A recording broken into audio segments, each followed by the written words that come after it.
Good morning, everybody, and welcome back to the 22nd Annual Family Cafe.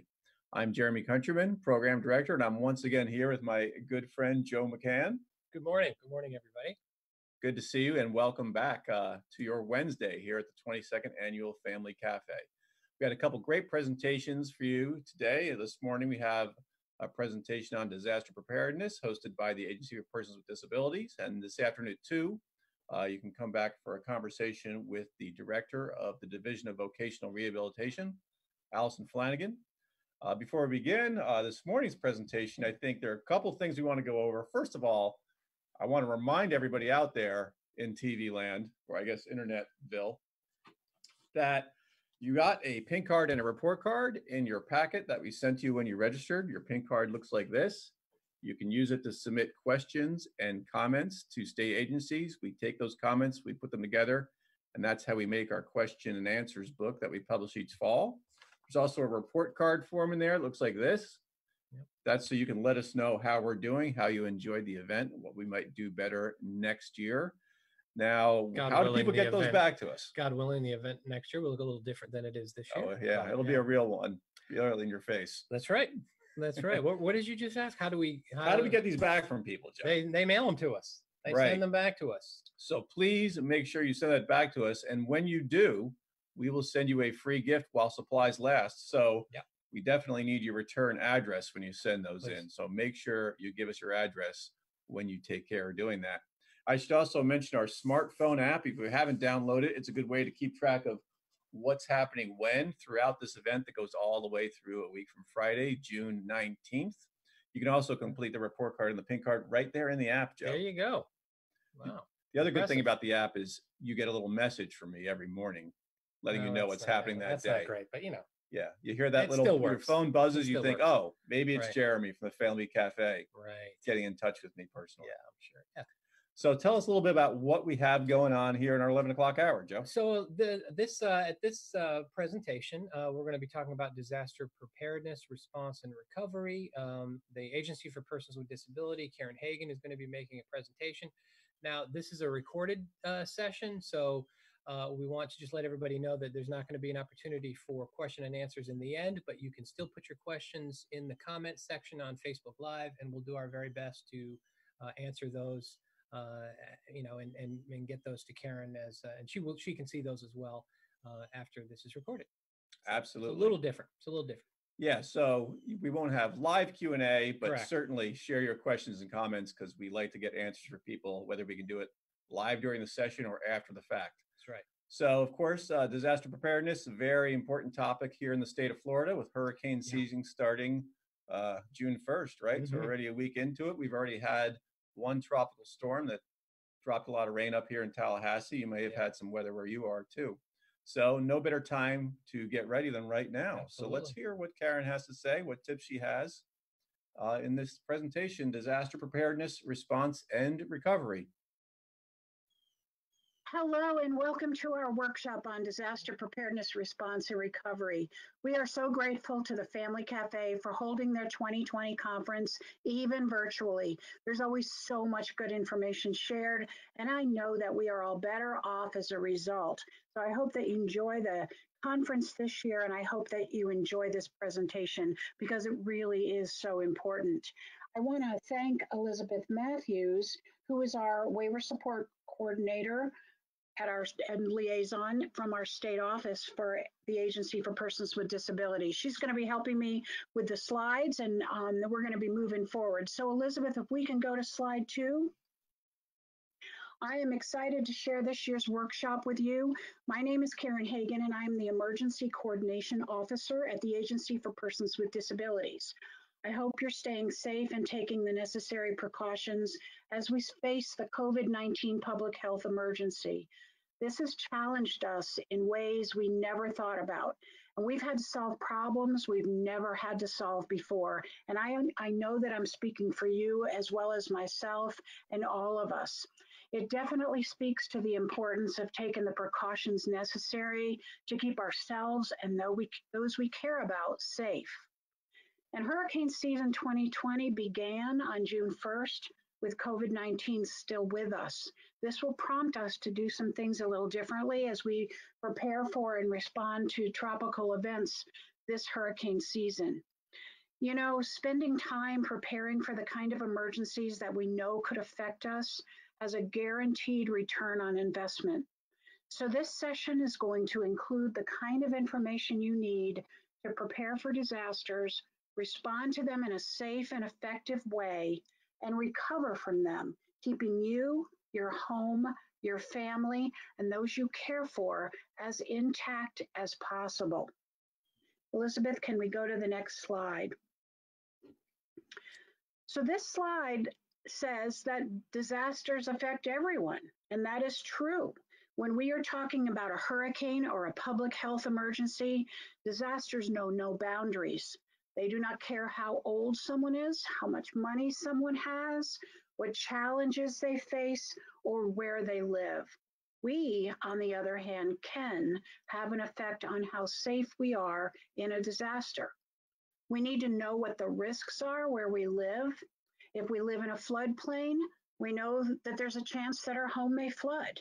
If we live in a hurricane evacuation zone, we know that we may have to evacuate depending upon the size of the storm. We also should know that if we are called to evacuate and choose not to, we are putting ourselves and our family in danger. If our home can withstand wind, is not in a floodplain, and we are not called to evacuate, we should stay home. We are putting ourselves at risk by getting on the road, especially if we do not have to. It's even more dangerous if we don't have a planned destination. Disasters do affect everyone. However, we can have control over how we plan for and respond to them. And that's what this session is all about. Elizabeth, if you can go to the next slide, we're going to continue talking about the disaster impact. This slide speaks to the things we need to plan for. We know that disasters may have an impact on the availability of food and water. We know we should have food and water on hand as part of our disaster supply kit. And we're going to show you a disaster supply kit a little bit later. If we have to evacuate and seek safe shelter, we should have a plan for where to go. And safe shelter isn't always a public shelter. We're going to discuss that in a few minutes as well. We know that thunderstorms, tropical storms, and hurricanes often come with power outages. Those who are electrically dependent need to plan for that. We either need to have a generator or we need to evacuate to a place with power or that has a generator. Loss of power over a long period of time is particularly concerning. The cascade effect of that may include a loss of food, sanitation, refrigerated medicines, and other things. Disasters impact the economy. We know that COVID-19 has definitely caused a disruption to our economy, in some cases individually, in some cases as a whole community, a nation, and the world. Disasters affect our mobility. We know that debris caused by disasters can limit our mobility to get around, sometimes personally, sometimes in a car. We've seen interruptions in the transportation system caused by disasters. We know all of these factors will especially affect individuals with chronic conditions, and those conditions are going to deteriorate over time, and that's why planning is so critical. Disasters can also affect our pets. You know, we have to have plans for our pets in a disaster. And there's some great information out there about what to do for our pets. And there's supplies that we also need to have for our pets. And we'll talk about that in a bit. And we know disasters can cause personal property loss, and that can cause a serious housing issue. For those individuals who were affected by Hurricane Michael in the Panhandle, they are still dealing with the loss of available housing. And these are the kinds of things we need to think about and prepare for. Elizabeth, if you can continue on to the next slide. As we continue to look at the impacts of disaster, you need to look at how they will affect you personally. The type of disaster will affect what might occur. For example, COVID-19 has affected so many people in the ways listed on this slide. We've seen a loss of home-based services. We've all been isolated, and I know there's been diminished natural supports. We've had to do things differently and creatively. Now, some of the solutions individuals have found to cope with COVID-19 may be useful in dealing with other disasters like hurricanes. You know, a lot of times we want to just talk about the hurricane disaster, but who would have thought we would be facing a public health emergency like we're facing now? But disaster planning comes into play for that as well. Interruption of medical care is one of the greatest concerns we face in disasters. The state of Florida includes its agencies like the Department of Health, ACA, DCF, and the Agency for Persons with Disabilities, amongst all others. We've worked together diligently to deal with COVID-19. And I added confusion to this slide because, you know, if you've seen one disaster, you've seen one disaster. They are all different. The severity is different. How many people are affected is different. The destruction is different. And frankly, the resources that are brought to bear are different. Sometimes we have a presidential declaration with federal resources, and sometimes that does not happen. And there's rules and protocols in our state and country that guide those decisions. Much of that is based on the size and scope of the emergency and of the disaster. There has been a great deal of confusion surrounding COVID-19. Most of us, and including our leaders, have never had to respond to anything like this to this degree in our lifetime. It is a virus we knew very little about, and it physically affects everyone who has contracted it differently. But COVID-19 has affected all of us. Elizabeth, if we can move to the next slide. We're going to talk about the emergency management cycle. And I think it's really important that you understand what this is, because it really does mean something to us individually, as well as it is the cycle that our emergency managers at the local, state, and federal level follow. And we're all part of that cycle. And so let's start by talking about the first part of this cycle, and that's preparedness. Preparedness means the development of plans. It occurs on all levels. You know, we need to have a personal disaster plan. We want to know that our state and our counties have plans on how to deal with emergencies. Not all counties, though, have the same level of resources. And I think that's really important, in that when we develop our own plan, or when our counties, our state, or even the federal government develops their plans, they have to list the resources that they have. It's important to know that even in Florida, with 67 counties, some counties, being a lot smaller than others, have less resources than others.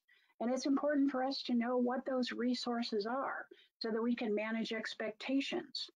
You know, that might be, say if it's a county, it might be a coastal county, and all their schools are in evacuation zones. Preparedness includes the development of plans. This occurs on every level, and it includes us individually. We want to know that the state and county we live in has plans to deal with emergencies, and we need a personal disaster plan, and we want to know that our county has a plan and that our state has a plan. But preparedness includes as well learning what resources our counties have, what we can count on, what we can't count on, what we need to do for ourselves. For example, some counties have shelters, but they're all in evacuation zones. So those shelters can only be used for things that aren't caused by a hurricane where people would have to evacuate.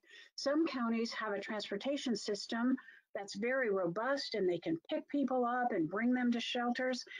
And other counties don't have those resources. What's important for you to know is what resources your county has, the county that you live in, and what you can expect from your community. We don't want to get into the middle of a disaster expecting certain resources to be available to us, and they are not. Response, that's the next part of the emergency management cycle. And response includes life safety and evacuation decisions, sheltering, mass care, which is sheltering, feeding, and maybe bulk distribution of necessities. Sometimes that might mean MREs or meals ready to eat. This is dependent on what problems the disasters caused. The next part of the cycle is recovery, and that includes things like debris removal, emergency housing assistance, health and social services. Again, depending upon what problem the disaster's caused and what problems we need to solve. Different resources might become available at the local, state, and federal level, and it's important that we know what those resources are. Economic recovery at all levels comes into play during recovery. And then the last part of the cycle is mitigation. Effective mitigation requires that we all understand local risks, address the hard choices, and invest in long-term community well-being. Without mitigation actions, we jeopardize our safety, financial security, and self-reliance. Elizabeth, if you'll go to the next slide.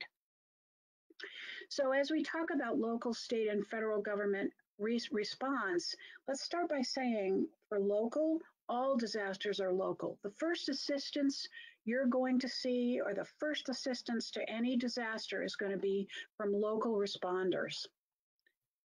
And then state, the state will assist local government agencies when they don't have the resources that they need. So they'll help them with response, communications, liaison to the federal government, and more. Federal government, the governor is the only one who can request the president to declare a locale a disaster area, freeing up money and resources from the federal government. And that is also based on damage and risk. Elizabeth, if you'll move to the next slide. Let's talk a little bit more about preparedness. We spoke earlier about preparedness being the first part of the disaster cycle, and its importance cannot be overstated. Here are some examples of what you can do during preparedness. Obviously, the first thing is develop a plan. There's some great links to planning templates like the Florida Division of Emergency Management and the American Red Cross. You can go to those links that are up on the slide and ask to, look on those links and find a plan that you can look at to fill out. I am going to guess, though, that most of you listening have a plan. The next is gathering supplies. That starts with your disaster supply kit. I'll show you some items that you should have in your supply kit in just a couple minutes.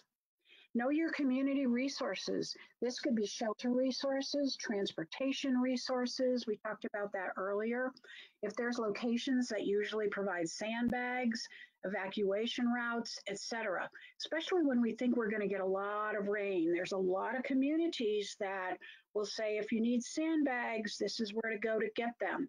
That's a good example of how some communities have those resources available. Some may not, but it's important for you to know which ones do.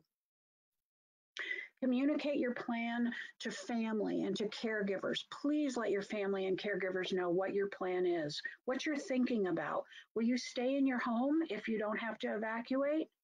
This hurricane season, I do want to talk about this because it's so important. With an overlay of COVID-19, if you can safely stay at home, I would recommend that you try not to go to a shelter because home may be the safest place to be. Now, if your local officials are urging you to evacuate, you do need to heed their recommendations. But what your plans are and what you actually do should be communicated to the important people in your life, your family, your friends, people who care for you, people who you take care of. And update your plan annually. If you haven't looked at the plan you used last year, get it out, dust it off, open it up and read it. See what might have changed. Maybe some contexts have changed. Maybe there's changes to your evacuation route in your community. And also take COVID-19 into consideration. That's going to affect everybody. So let's look at slides 9 and 10. Let's start by talking about our disaster supply kit. These two slides that we're going to show you list a great many items that should go in your disaster supply kit. There are so many sources of this same type of information, things like water for drinking, cooking, and sanitation purposes. You want to pack a minimum of 1 gallon daily per person for 3 to 7 days. That's water. Food for a minimum of 3 to 7 days and include a hand-operated can opener, sleeping bag, clothing, flashlight with batteries, a battery-operated radio, prescription medication, PPE, and you've probably heard a lot about PPE during COVID-19.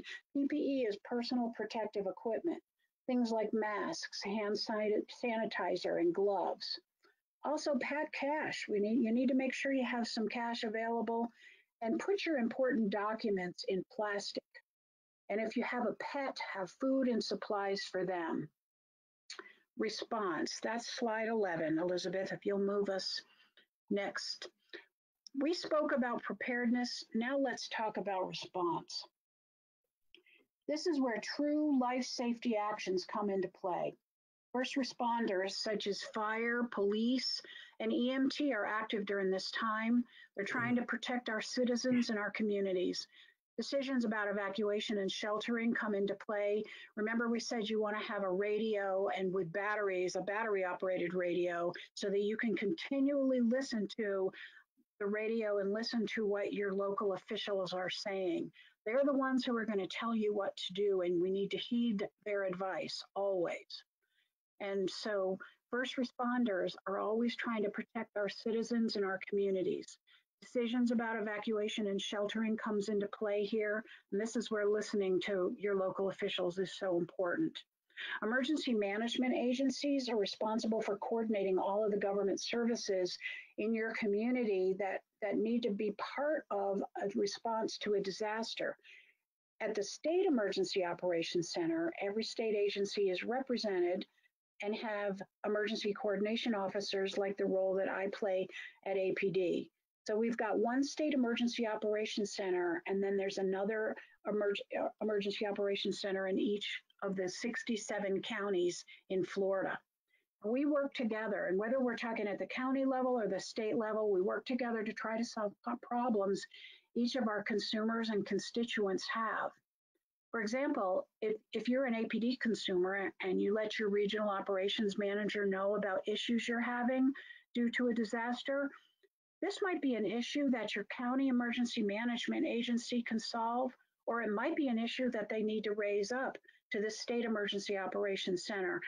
And having representatives like we do at the state EOC is so important because we can try to solve those problems. And sometimes we'll solve them because we need to solve them with ACA, or we need to solve them with the Department of Children and Families or the Department of Health. And, and a lot of what happens in those EOCs are solving problems for you. So it's important that you raise those issues up. Elizabeth, if you can go to slide 12, we're going to talk about recovery. Recovery can last a couple of weeks or it can last many years. It depends on the size and scope of the disaster. In Florida, in some areas, we're still recovering from Hurricane Irma. And in the Panhandle, we're still recovering from Hurricane Michael. On the slide, we show FEMA represented, and they are often involved in recovery, representing the federal response.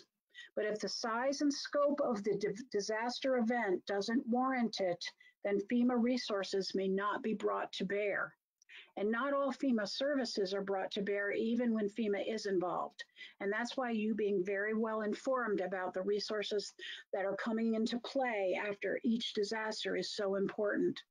There's very specific triggers to activating the various FEMA programs. So it's important that you pay attention to what resources are available during disaster recovery. As an example, during Hurricanes Irma and Michael, FEMA provided the Transitional Sheltering Assistance Program, or TSA. And that was because people who applied to FEMA were unable to return to their home because it was either uninhabitable or inaccessible due to a presidentially declared disaster. There were specific hotels that were part of this program, and people were allowed to go to those hotels, and that was paid for by FEMA. But in a situation where people can get back to their homes and there is shelter available, the TSA program may not be utilized even when there's a presidentially declared disaster. So it's important that we keep our eyes and ears open and really learn about what programs are going to be delivered after disaster. Also during recovery, the following activities may occur in affected communities. And I wanted to list them for you because they're the things that you're going to want to look for. First, you look at bulk distribution or pods. Pods are points of distribution, and these are opened when stores cannot be opened for a time due to the disaster, but people still need things. They still need water. They might need food. A lot of times you see pods distribute MREs or meals ready to eat and other essentials like bug spray or hand sanitizer. Again, this depends on the emergency conditions. And again, that's why it's so important that you know what's going on in your community. A really good source of information for you after a disaster is your county emergency management website. Another thing you're going to see is debris collection. That also occurs during recovery, and it's so very critical, especially if roads are blocked with debris and emergency vehicles cannot pass. Another thing you may see are information centers, and those are set up. It might be set up by the state, it might be set up by the county, it might be set up by the federal government, and it helps people understand what resources are available and how to apply. And sometimes this is done virtually. I think if you live through a lot of the recent disasters in Florida, you hear about a FEMA 1-800 number, and that would be a way for people to apply virtually. And I would expect, because we still have COVID-19 with us this hurricane season, if we are hit with a hurricane, I think we're going to see more and more virtual assistance in regards to information. The Individual Assistance Program, that's both state and federal. It allows individuals to request basic necessity assistance, again, depending on the extent of damage and if there's a declaration. And there's always coordination between the county, state, and federal resources. And that's what occurs at the County and State Emergency Operations Center. And that's there for you, so to help you recover from emergencies. Elizabeth, let's go to the next slide and talk a little bit more about mitigation. It includes all of the things listed on this slide.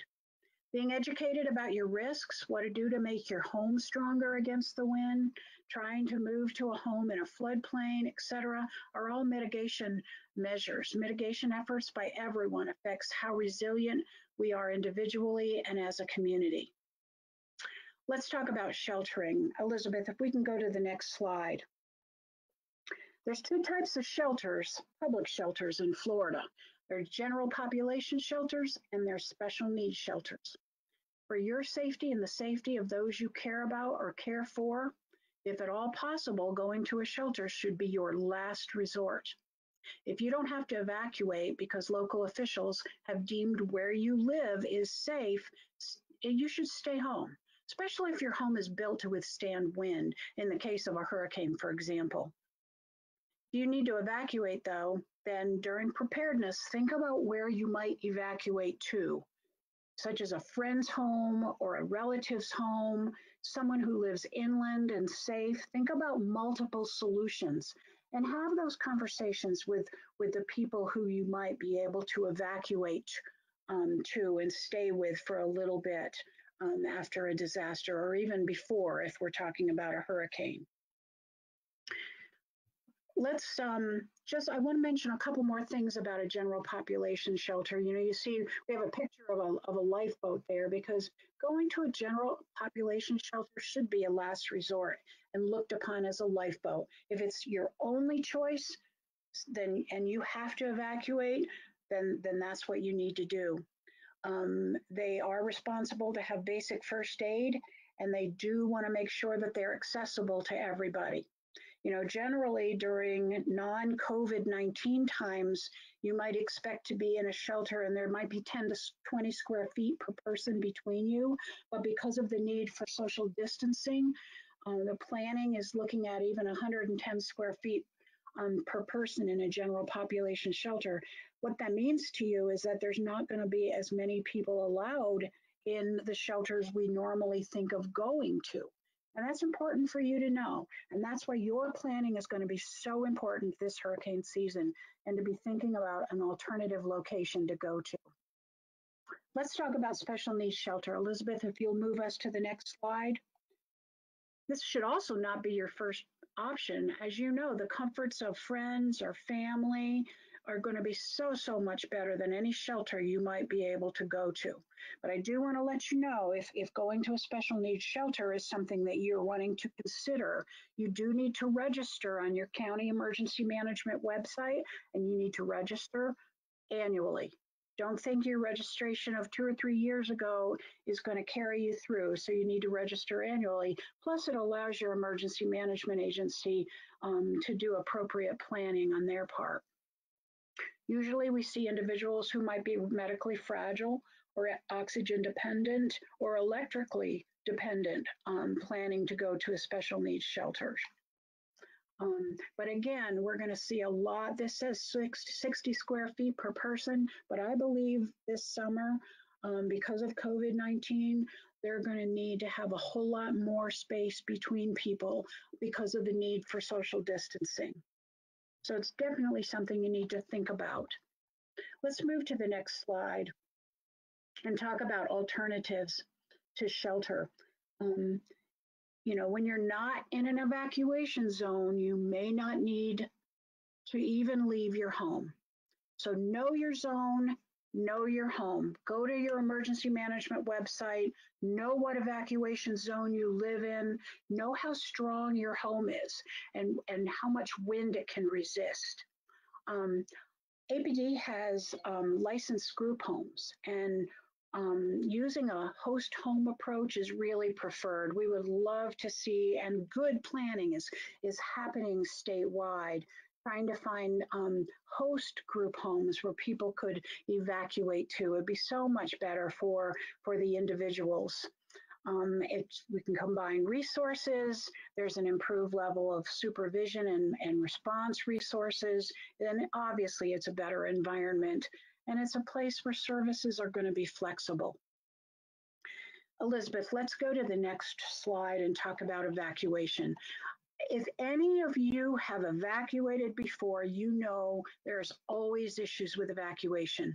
Sometimes it can take upwards of 20 hours to even leave the state of Florida. Often we see gas shortages, we see high prices, we see road rage, we know that there's service limitations. Sometimes if everybody is flooding into hotels and there's lack of hotel space, that does lead to an overuse of shelters. That'll definitely be a planning focus for emergency management. And that's why your plan, again, is so important. You want to follow it, know where you're going. And if you're going to evacuate, don't delay and go early. I just wanted to share a slide with you. Go to the next slide, Elizabeth, please. APD's roles. These are just some of the roles that we have in emergency. It's really what we do all the time to make sure that we are prepared for and we can respond to and support our consumers. And really a lot of the things listed on this slide are the same type of planning and response that we see with all of our sister agencies and also agencies at every level. So I thought you'd be interested in knowing that these are the kinds of things that we are looking at, we're planning for, and that we end up responding to. We have a comprehensive emergency management plan. We know what our concept of operations are and how we're going to operate. We really have thought through what our mission essential functions are so that we can continue to serve our clients and our consumer. We know who's in charge. We know where we may have to go to if we can't work out of our office. Now, interestingly enough, this summer, there's, with so many people teleworking, we're actually, we use the word COOP, continuity of operations planning. We're actually cooped and we're responding to COVID-19.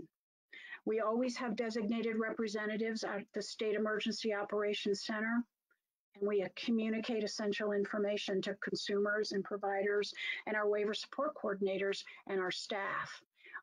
We have a really great section on our APD website that really for COVID-19 that talks about the resources available and the information people need to know. And we have a toolkit that we keep up year round.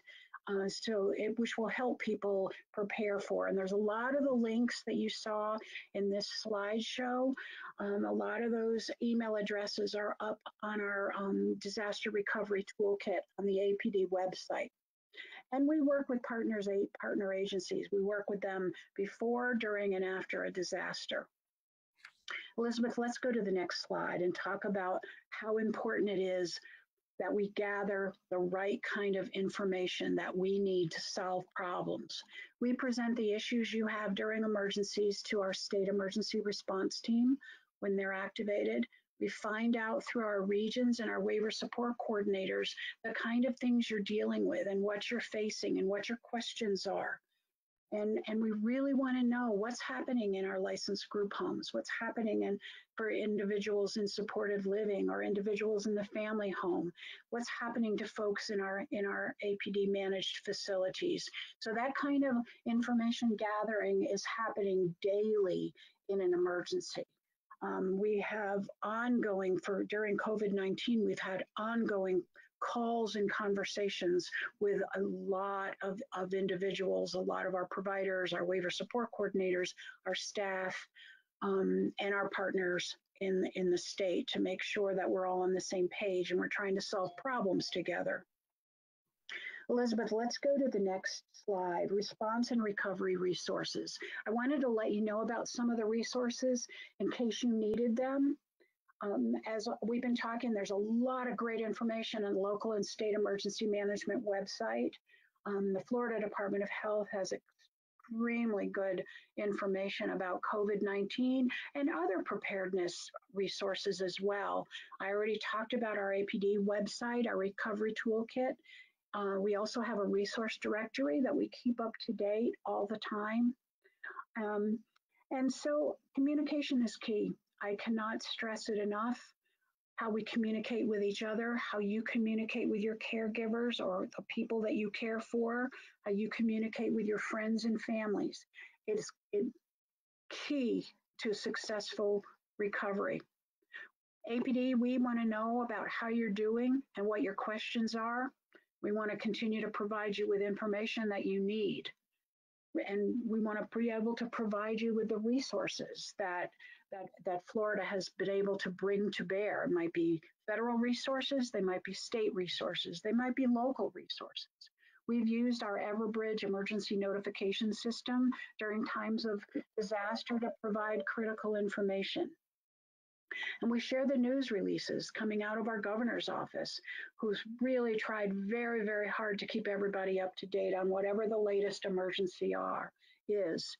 And we will continue to communicate. We'll continue to set up conference calls, providers and waiver support coordinators and our partners to provide and receive the latest information and field questions.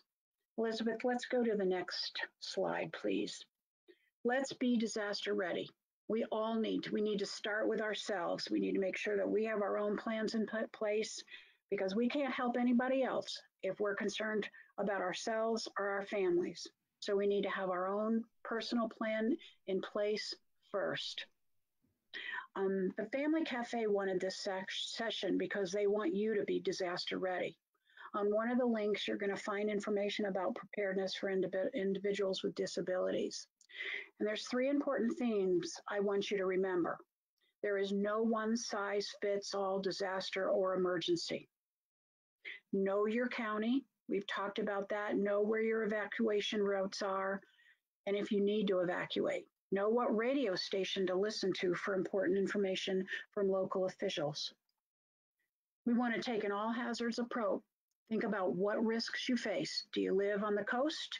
Are you near a river that floods? Do you live near a nuclear power plant? Is your community affected by wildfires? It's important that you know your risks so you can plan for what to do in these events. We spent a lot of time talking about resources, both the resources you should gather for your disaster supply kit and when government resources might be available to you. And there's lots of great templates for written emergency plans. APD has provided a template. Emergency management has templates. FEMA does. The Red Cross does. And your county emergency management website is full of good information for you, and that's specific to where you live. CEMP for group homes, I really just wanted to share with you that we have a really great new template, which is a comprehensive emergency management plan for our APD licensed group homes. It takes into account all the principles we've been talking about today, and it takes into consideration the needs and requirements of our consumers and the group home they live in. So let's look to the last slide.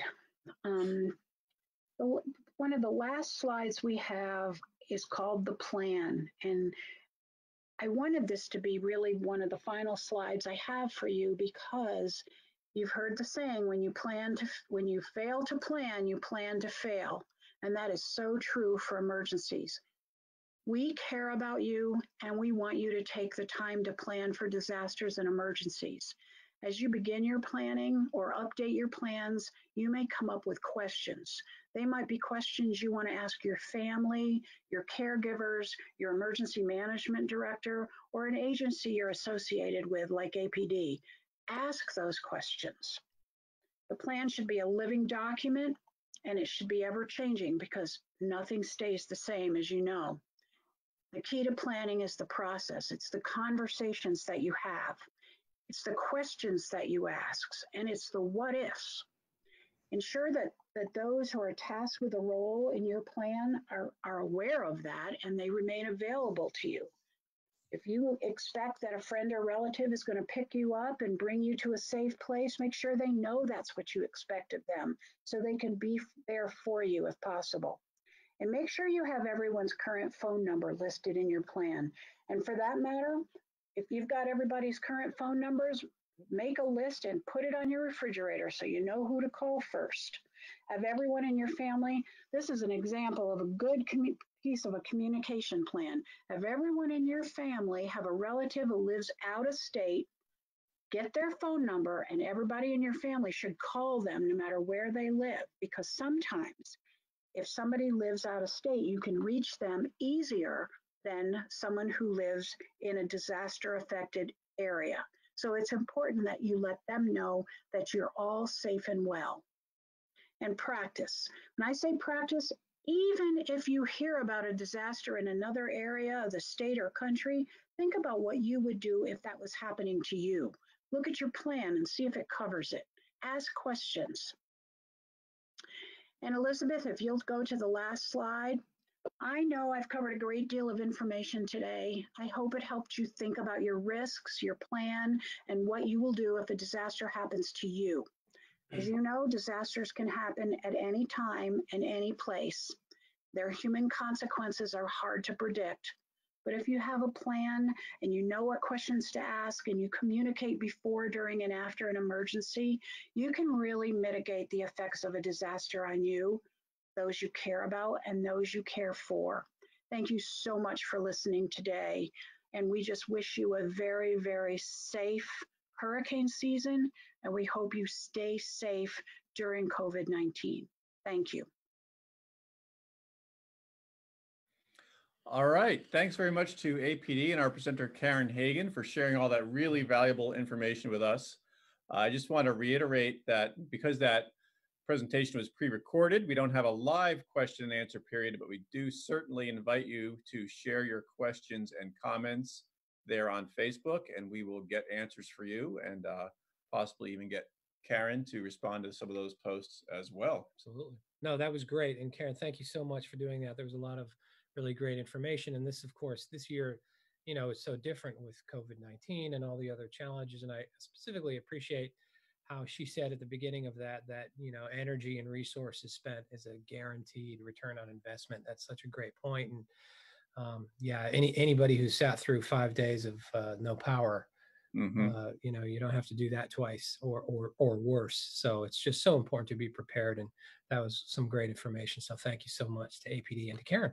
And yeah, and certainly really important to think through all of these issues now ahead of time, especially given what's going on Right. with COVID-19. You might want to reconsider what your plans might look like.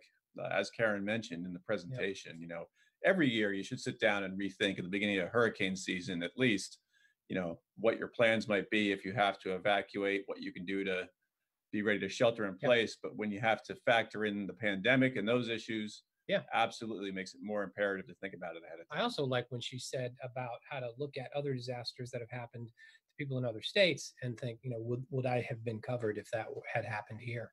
Right. And just with all the little specific things that happened during a disaster. So, anyways, great stuff, Karen. Thank you so much. Yes. Um, So what do we have coming up in our 2 o'clock hour, so, in Joe? our Let's two get into o'clock, that a little bit. we have at 2 o'clock, we have Allison Flanagan from the Department of Vocational Rehabilitation. She's going to do a presentation for us about VR. So, we look forward to that. Yeah, we always try to include information from people at the different state agencies that serve people with disabilities. And those sessions are always really popular at Yeah, the in-person conference. So we made an effort to include several of those absolutely. in our virtual event. So a big important one coming up at 2 o'clock this afternoon with Allison Flanagan, talking about VR and what they do to help people with disabilities become employed and employable here in Mhm. Florida. So that should Yeah. be really good. And I think before we sign off, we certainly want to recognize our sponsors. So I'm going to let Joe get that going. Absolutely.